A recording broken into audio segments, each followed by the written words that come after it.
The difference between the today's institute than previous one institute is आजकल के जो इदारे हैं वो बिज़नेस मॉडल्स के ऊपर वर्क कर रहे हैं, और जो पहले इदारे होते थे वो बच्चों के जो है वो सिर्फ़ तालीमी मामलात को नहीं देखते थे, बल्कि उनकी तरबियत गाहें होती थी पहले। यानी कि अगर मैं सादा अल्फाज के अंदर कहूँ कि पहले के जो इदारे होते थे वो तरबियत गाहें होती थी, और आज के इदारे जो हैं वो बिज़नेस मॉडल्स हैं, और इनको गर्ज़ नहीं है उन बच्चों के तमाम अदर दैन एकेडमिक एक्टिविटीज़ की, कोई गर्ज़ नहीं रखती। बहुत कम इदारे हैं जो है इन चीज़ों को देखते हैं। बच्चे की curricular activities, extra curricular activities के ऊपर तो अब जो है वो फोकस बहुत कम हो गया है। इस बात से जो है वो तमाम वो हजरात जो एक्स्ट्रा करिकुलर एक्टिविटीज़ से रिलेटेड लोग हैं वो इस बात को बाखूबी जानते होंगे कि पहले जो लड़के खेलते होते थे या वो गैर नसाबी सरगर्मियों के अंदर जितना भी हिस्सा लेते होते थे, तो वो एक जुनून की हद तक जो है अपने आप को उसके अंदर जो है वो डिज़ोल्व करते थे और एक बड़ा ज़बरदस्त किस्म के जो है वो स्कोर करते थे। लेकिन अब जो है वो एक्स्ट्रा करिकुलर एक्टिविटीज़ के लिए जो है वो हमें स्टूडेंट्स को मोटिवेट करना पड़ता है, उनको बहुत समझाना पड़ता है, बातें बतानी पड़ती हैं, तब जाकर जो है वो थोड़ा सा अपना पार्टिसिपेशन जो है वो करना शुरू करती हैं। The difference between today's teachers and previous teachers is same as I described earlier. That is आज का जो उस्ताद है वो सब्जेक्ट को देखता है। यानी कि अगर एक टीचर जो है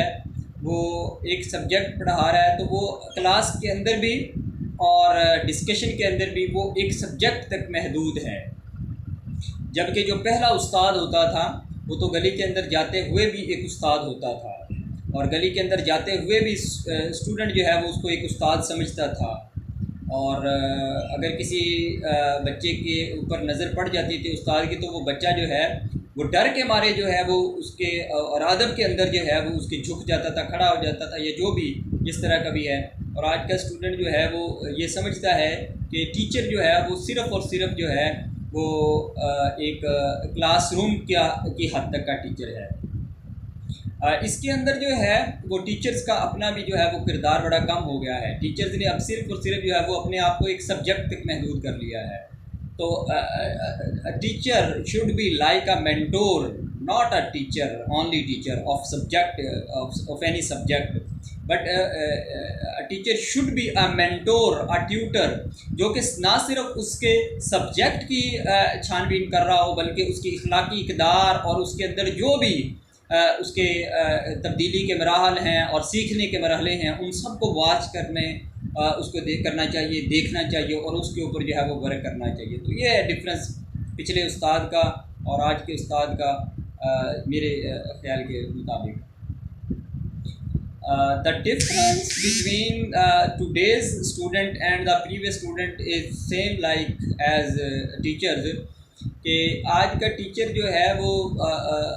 उस तरीके से तरबियत नहीं कर पा रहा जिस तरीके से उसको करनी चाहिए, तो उसका असर जो है वो स्टूडेंट के अंदर भी जो है वो होता है। लेकिन अभी भी जो टीचर्स अपने काम को मुकम्मल तौर पर ईमानदारी के साथ, डेड ऑनेस्टी के साथ और अपने फ़र्ज़ को पाया तकमील तक पहुंचाते हैं, आज भी जो है वो टीचर्स उनकी रिस्पेक्ट करते हैं, काम करते हैं। हमने बहुत सारे असातिज़ा को अपने दौर के अंदर भी और इससे पहले जितनी भी बातें हमने सुनी हैं उन सब के ज़रिए से यही है कि जो टीचर जो है वो अपने फ़र्ज़ को मुकम्मल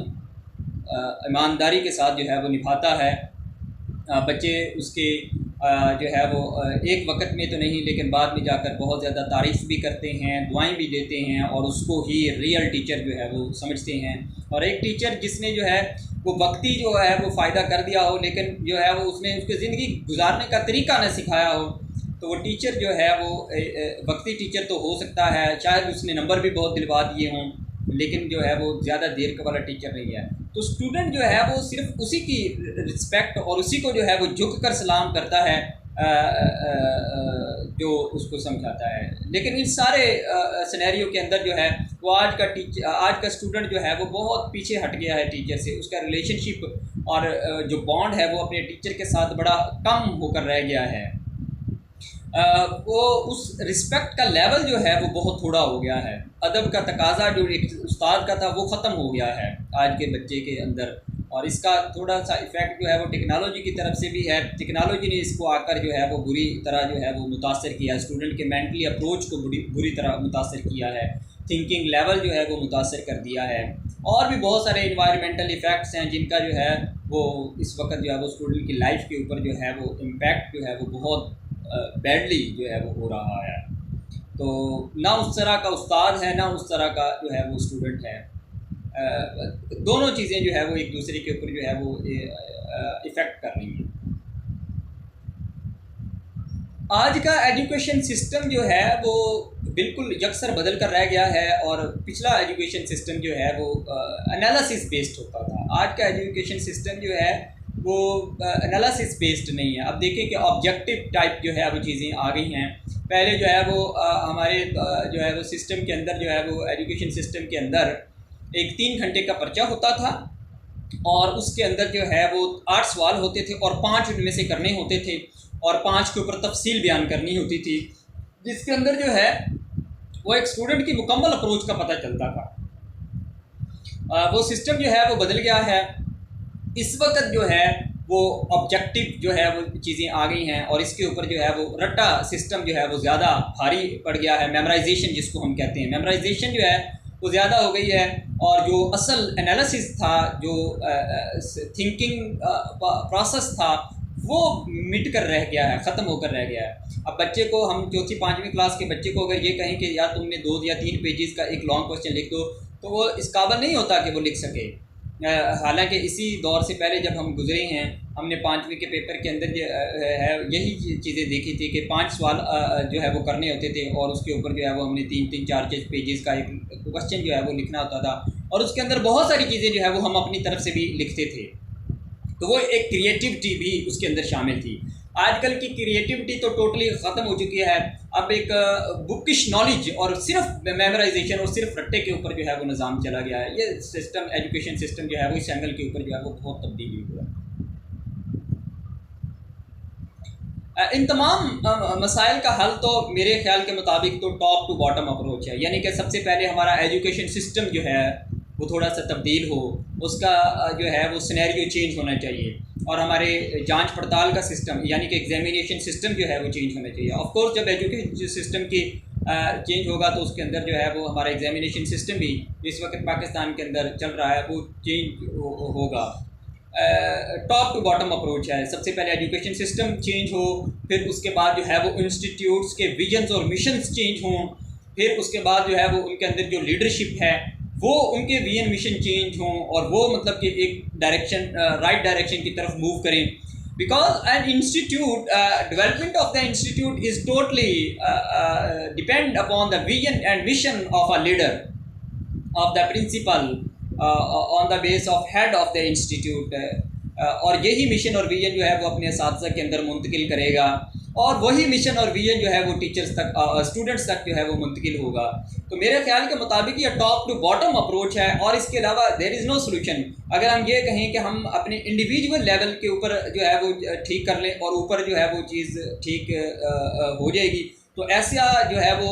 मेरे ख्याल के मुताबिक तो नहीं होने वाला। Because our system, our academic system और our education system purely depend upon the marks based, especially in matric classes and in FSC classes.